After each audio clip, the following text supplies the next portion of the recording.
अस्सलाम वालेकुम dear students, उम्मीद है कि आप लोग खैरियत से होंगे। Computer science class first day की सीरीज़ का पहला लेक्चर है। प्रीवियस वीडियो में हमने इंट्रोडक्शन टू कंप्यूटर साइंस की बुक का एक शॉर्ट जायज़ा लिया था, जिसमें तमाम चैप्टर्स को वन बाय वन डिस्कस किया था कि किस चैप्टर में कौन सा कंटेंट मौजूद है।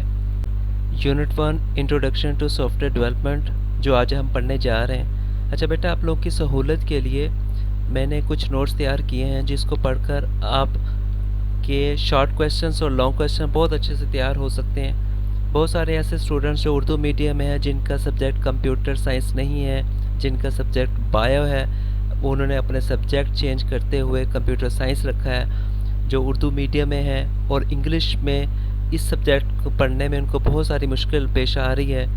ये बेटा, ये नोट्स उनके लिए भी और सब स्टूडेंट्स के लिए बहुत ही मुफीद साबित होंगे। Topic 1 software development life cycle. First of all बेटा, हम देखते हैं कि व्हाट इज़ सॉफ्टवेयर। सॉफ्टवेयर क्या होता है? सॉफ्टवेयर एक ऐसी इंस्ट्रक्शन होती है जो कंप्यूटर को दी जाती है कोई ख़ास काम करने के लिए। जैसे कि सोशल मीडिया में अब आप क्या करते हैं, मुख्तलिफ़ किस्म के सॉफ्टवेयर इस्तेमाल करते हैं। आप फेसबुक इस्तेमाल करते हैं, टिकटॉक इस्तेमाल करते हैं, इंस्टाग्राम इस्तेमाल करते हैं। वो अपनी ज़रूरत के मुताबिक हम इस्तेमाल करते हैं। इसी तरह गेम्स के लिए हम क्या करते हैं, मुख्तलिफ़ किस्म के सॉफ्टवेयर इस्तेमाल करते हैं। बेटा, इनकी आगे फर्दर दो टाइप्स होती हैं। एक होता है सिस्टम सॉफ्टवेयर, एक होता है एप्लीकेशन सॉफ्टवेयर। सिस्टम सॉफ्टवेयर ऐसे सॉफ्टवेयर होते हैं जिनके बगैर कंप्यूटर नहीं चल सकता। जैसे कि अगर आपके कंप्यूटर में विंडो नहीं है, विंडो 7, विंडो 8, विंडो 10, कोई भी विंडो का वर्जन अगर आपके कंप्यूटर में नहीं है तो कंप्यूटर ऑन नहीं होगा। इसी तरह आपके एंड्रॉयड सेट में अगर सॉफ्टवेयर नहीं है तो वो मोबाइल जो है वो नहीं चलेगा। एप्लीकेशन सॉफ्टवेयर इसकी दूसरी टाइप है। उसका मतलब ये होता है ऐसे सॉफ्टवेयर जिनके बगैर कंप्यूटर चल सकता है मगर यूज़र की ज़रूरत पूरी नहीं हो सकती। मसलन अगर आप कंप्यूटर में अपनी गेम्स इंस्टॉल नहीं करेंगे तो कंप्यूटर पर कोई फ़र्क नहीं पड़ेगा, कंप्यूटर वैसे ही एग्जीक्यूट करेगा। एप्लीकेशन सॉफ्टवेयर की फर्दर दो टाइप्स होती हैं। एक का नाम है कस्टमाइज सॉफ्टवेयर और एक होता है पैकेज सॉफ्टवेयर। कस्टमाइज सॉफ्टवेयर ऐसे सॉफ्टवेयर होते हैं जो कि पर्टिकुलर कस्टमर या ऑर्गेनाइजेशन अपनी ज़रूरत के लिए अलग से बनवाते हैं, उसको कहा जाता है कस्टमाइज सॉफ्टवेयर। जैसे कि आपने देखा होगा बाज़ार में मुख्तलिफ़ ब्रांड के जो सॉफ्टवेयर कंप्यूटर में जो इस्तेमाल होते हैं वो कस्टमाइज सॉफ्टवेयर है। मेडिकल स्टोर में जो सॉफ्टवेयर इस्तेमाल होता है वो भी हमारा कस्टमाइज सॉफ्टवेयर है। इसी तरह जो बैंकिंग में मुख्तलिफ़ किस्म के सॉफ्टवेयर इस्तेमाल होते हैं तो वो भी हमारे कस्टमाइज सॉफ्टवेयर है। एक होता है पैकेज सॉफ्टवेयर। ऐसा सॉफ्टवेयर होता है जो कि आम लोगों के लिए होता है और जिसमें नेट पर अवेलेबल होता है, फ्री ऑफ कॉस्ट होता है, जिनको आप इस्तेमाल कर सकते हैं। जैसे कि आपने देखा कि अगर आपने MS ऑफिस इंस्टॉल करना है तो MS ऑफिस आप नेट पर डाउनलोड कर सकते हैं, फ्री ऑफ कॉस्ट है। इसी तरह आपने टाइपिंग ट्यूटर करना है तो टाइपिंग ट्यूटर भी आप नेट पर लिखें, वो आपको फ्री ऑफ कॉस्ट मिल सकते हैं। जो आम लोगों के लिए, जिसको कोई भी पर्सन इस्तेमाल कर सकता है, वो उसको कहा जाता है पैकेज सॉफ्टवेयर। जी बेटा, उम्मीद है कि अब आपको समझ आ चुकी होगी सॉफ्टवेयर क्या होते हैं, उसकी कितने टाइप्स होती हैं, कि सॉफ्टवेयर कहाँ कहाँ पे इस्तेमाल होते हैं। तो जो हमारा फर्स्ट टॉपिक में से फर्स्ट जो शॉर्ट क्वेश्चन बन रहा था वो ये है सॉफ्टवेयर डेवलपमेंट। सॉफ्टवेयर डेवलपमेंट एक ऐसा प्रोसेस है जो कि कंप्यूटर प्रोग्राम को बनाने के लिए इस्तेमाल की जाती है। Design to perform specific task, जिसका मेन मकसद क्या होता है, कोई ख़ास काम करने के लिए। अब ख़ास काम क्या है कि अगर हम सॉफ्टवेयर को डिज़ाइन कर रहे हैं, सॉफ्टवेयर को बना रहे हैं, कोई ख़ास मकसद के लिए बना रहे हैं। जिस तरह आप देखें कि मेडिकल स्टोर पर जो सॉफ्टवेयर इस्तेमाल होता है वो भी इसकी टाइप है। इसी तरह आप देखें हर एक शॉप पर, हर एक कोई ब्रांड का शॉप्स है, आपने देखा हर आप देखें कि वहाँ पर अब जाते हैं, वहाँ पर जो सॉफ्टवेयर इस्तेमाल होते हैं वो भी इनके टाइप्स में से शामिल होते हैं। पहला काम क्या है बेटा, इसमें मुख्तलिफ़ किस्म के स्टेप्स इन्वॉल्व होते हैं। पहला काम है इनिशियल एनालिसिस। इनिशियल एनालिसिस का मतलब है होता है इब्तदाई तहकीक। आपने ये तहकीक करनी है कि जो सॉफ्टवेयर आप बनाने जा रहे हैं या आपसे बनवाया जा रहा है वो क्यों बनवाया जा रहा है, क्या उसका मेन प्रॉब्लम थी, रजिस्टर बेस पर उनको क्या क्या मुश्किल पेश आ रही थी, क्या चीज़ उन्हें ज़्यादा से ज़्यादा लिखी जा रही थी जो कि आपने उनकी सहूलत के लिए आपने, ताकि उनको लिखना भी कम पड़े और जो है उनकी ज़रूरत भी पूरी हो सके। इसमें हम क्या करते हैं, डिज़ाइन करते हैं। डिज़ाइन का मतलब क्या होता है, लेआउट। जिस तरह अभी आप देखें, ये जो आपके सामने नज़र आ रहा है, ये ऑफिस जो नज़र आ रहा है, ये इसका डिज़ाइन है। देखिए मुख्तलिफ़ किस्म के ये डिज़ाइन इस्तेमाल होते हैं। हर वर्जन्स जो ऑफिस होता है उसका डिज़ाइन चेंज होगा, इसका डिज़ाइन उससे चेंज है।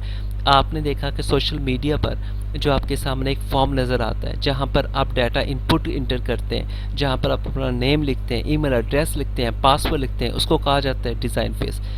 उसके बाद है बेटा कोडिंग। कोडिंग का मतलब क्या होता है कि हम जो बटन पर क्लिक करें वो एक्शन परफॉर्म करें, उसका कोडिंग कहा जाता है। देखिए मुख्तलिफ टाइप्स के हम कोडिंग प्रोग्रामिंग लैंग्वेज में इस्तेमाल करते हैं। हाई लेवल लैंग्वेज भी होती हैं आपके, जिसमें अब आप देखें कि ये बटन पर क्लिक किया, ये कोडिंग आ रही है। अब ये बटन किस तरीके से काम कर रहे हैं, इनके पीछे कोई ना कोई कोडिंग इस्तेमाल की जा रही है जिस पर ये एक्शन परफॉर्म कर रहे हैं। उसके बाद है बेटा टेस्टिंग। टेस्टिंग का मतलब ये होता है कि हमने चेक करना कि जो सॉफ्टवेयर हमने तैयार किया है उसमें कोई एरर तो नहीं है। अब इसमें ऐसा तो नहीं कि फॉर एग्जांपल जिस तरह ये डिज़ाइन फेस है, अगर मैं डिज़ाइन फेस पर क्लिक कर रहा हूँ तो डिज़ाइन का आपके सामने ये इंटरफेस ओपन कर रहा है। कहीं ऐसा तो नहीं कि मैं डिज़ाइन के ऊपर क्लिक कर रहा हूँ और मुझे लेआउट का जो ऑप्शन नज़र आ रहे हैं, तो ये ह्यूमन बींग्स हैं, एरर आ सकते हैं, तो हम टेस्टिंग के ज़रिए उसको चेक करते हैं। उसके बाद है बेटा डिप्लॉयमेंट।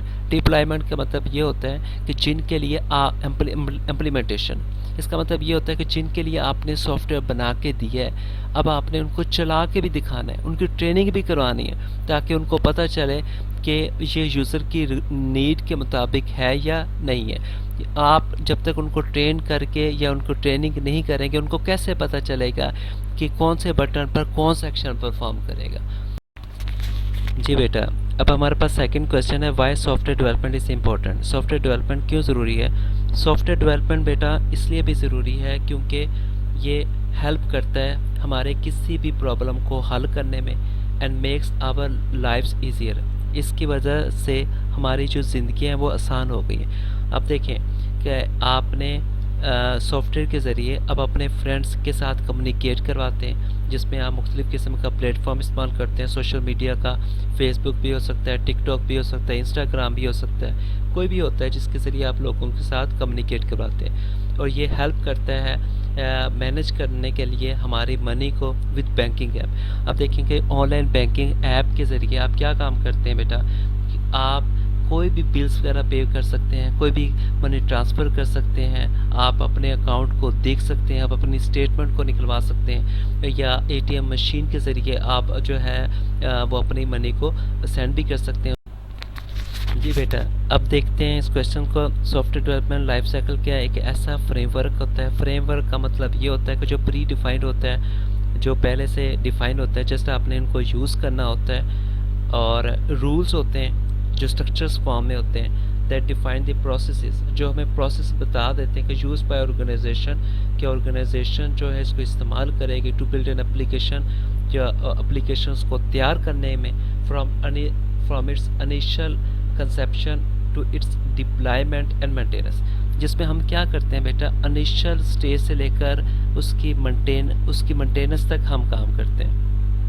जिस तरह अभी मैंने आपको पहले बताया था कि हम इनिशियल एनालिसिस करते हैं, फिर हम डिज़ाइन करते हैं, फिर उसके बाद कोडिंग होती है, टेस्टिंग होती है, डिप्लॉयमेंट होती है। अभी बेटा इसमें यह भी तो नहीं कर सकते कि हम टेस्टिंग पहले कर लें, इनिशियल एनालिसिस बाद में कर सकते हैं, ऐसा इम्पॉसिबल है। क्योंकि हमने जब भी कोई काम स्टार्ट करना है, एनालिसिस से करना है, हमें पहले उसके बारे में तहकीक करेंगे क्या काम करेगा, किस तरीके से आपका सॉफ्टवेयर काम कर सकता है, उसके मुताबिक फिर हम उसको डिज़ाइन करते हैं, उसका लेआउट बनाते हैं, उसके बाद फिर हम कोडिंग करते हैं, फिर बाद में टेस्टिंग करते हैं, बाद में हमारे पास डिप्लॉयमेंट होती है। और लास्ट जो फेज़ होती है वो होती है मेंटेनेंस। मेंटेनेंस का मतलब ये होता है कि अगर वो इसमें डे टू डे जैसे टाइम चेंज होता जाता है और यूज़र की रिक्वायरमेंट भी चेंज होती है, वो आपसे चेंज करवाना चाहता है, तो फिर ये इस्तेमाल करते हैं मेंटेनेंस में।